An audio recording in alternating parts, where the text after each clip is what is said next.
O Capitão Tolkien foi injusto?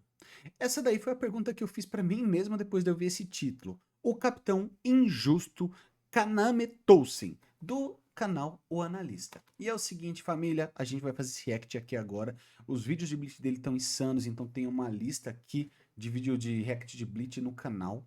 Já tô dando like, eu já sou inscrito. Lembrando, o vídeo dele vai estar na descrição e o cara é brabo, então vale a pena você seguir todos os conteúdos dele. E, sem mais delongas, vamos dar play. Bora! As pessoas são todas más. Para acreditar falsamente que é justo, você deve, inevitavelmente, acreditar falsamente que outra pessoa é mais má do que você.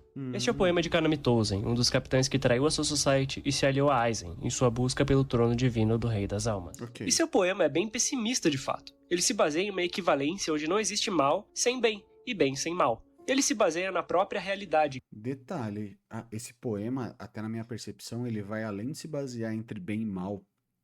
Ele se baseia na realidade de que, tipo, um mal menor é considerado bom pra combater um mal maior. Isso daí, tá ligado?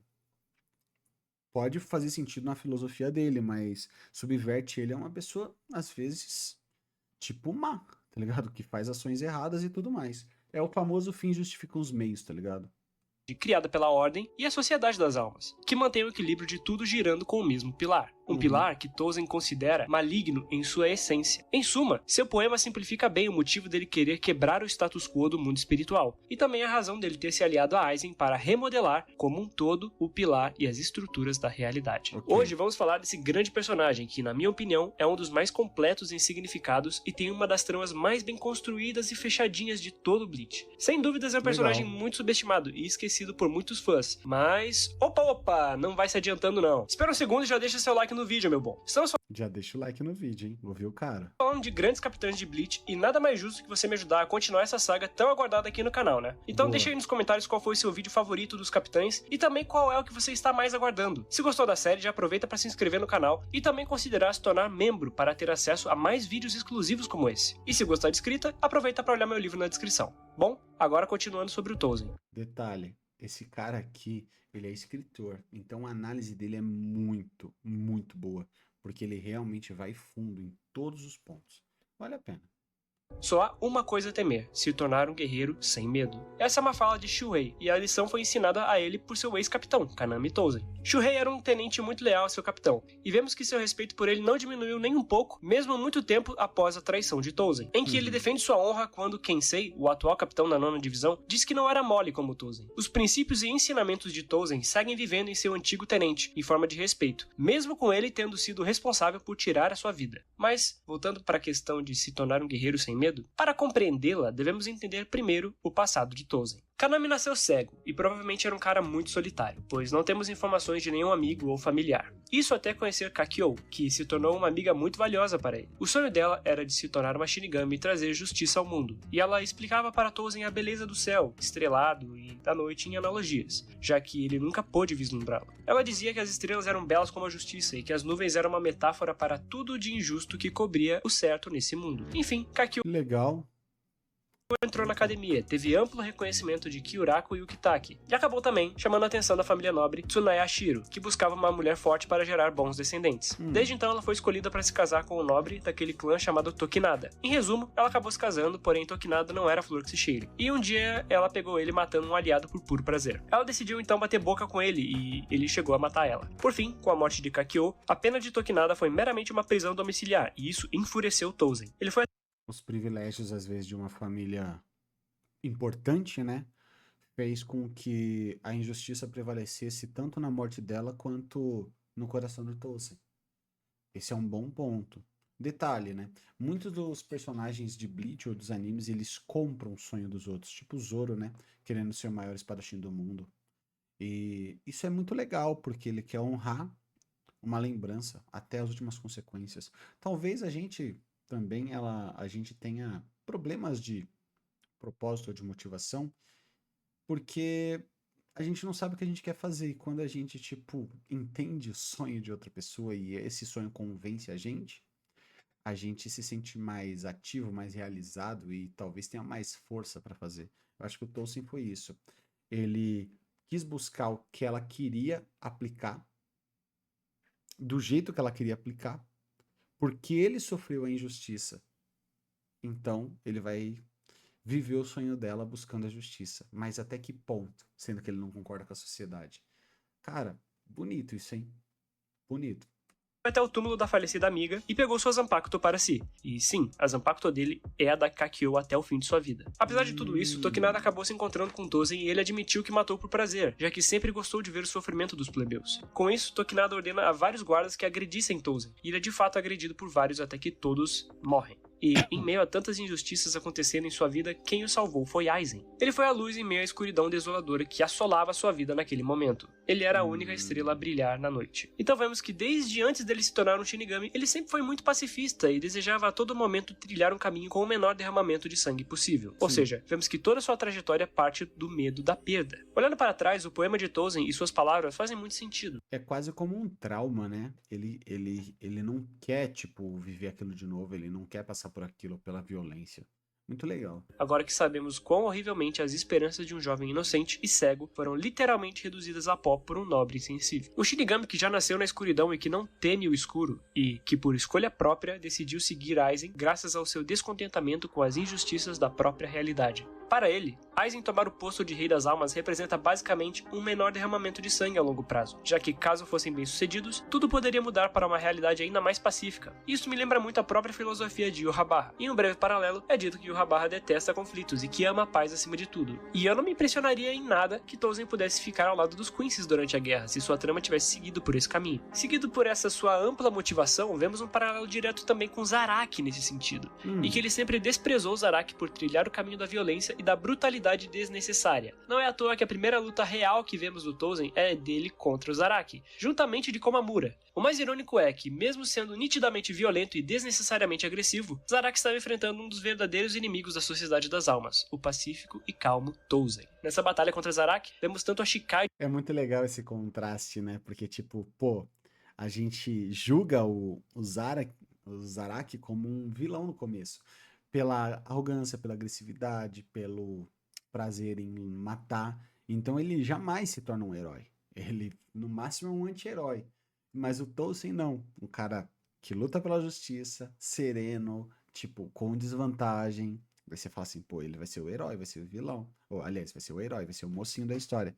E ele acaba se manifestando o vilão, traidor. Cara, esse plot de traição da Soul Society com o Aizen, com o Touzen, com o Gin, é maravilhoso, é extremamente bem construído. Mano, esse arco todo é maravilhoso.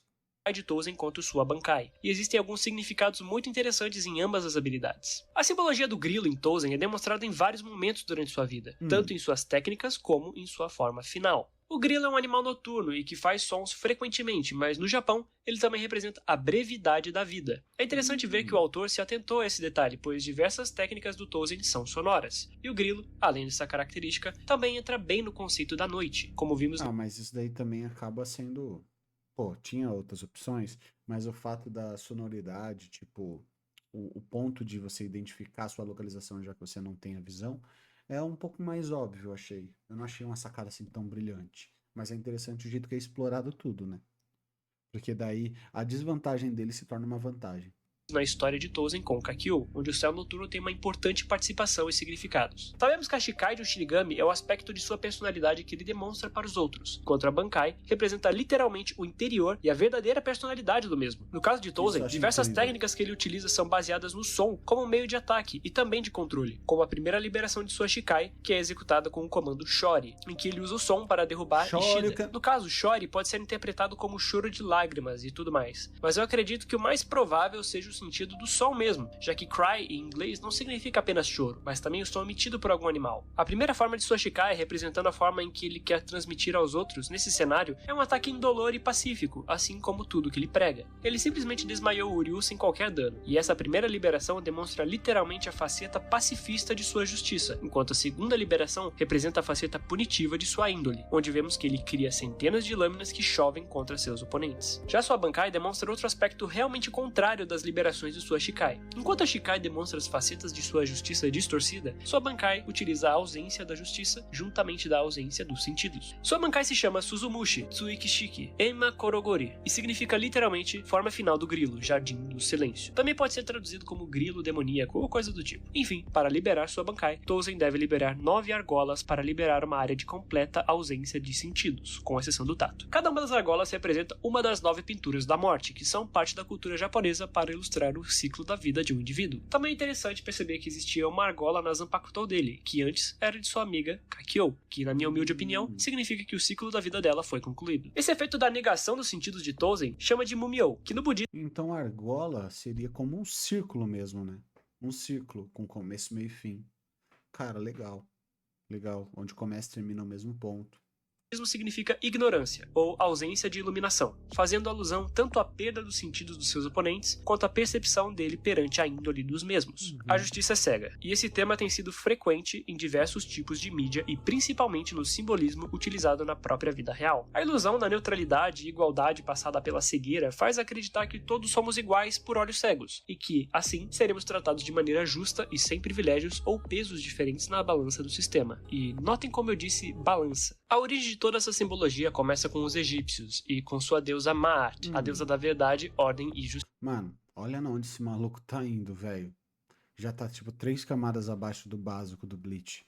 É muita informação. É muito rico. Gente, vídeo na descrição. Vai lá, curte, comenta. Vídeo brabo.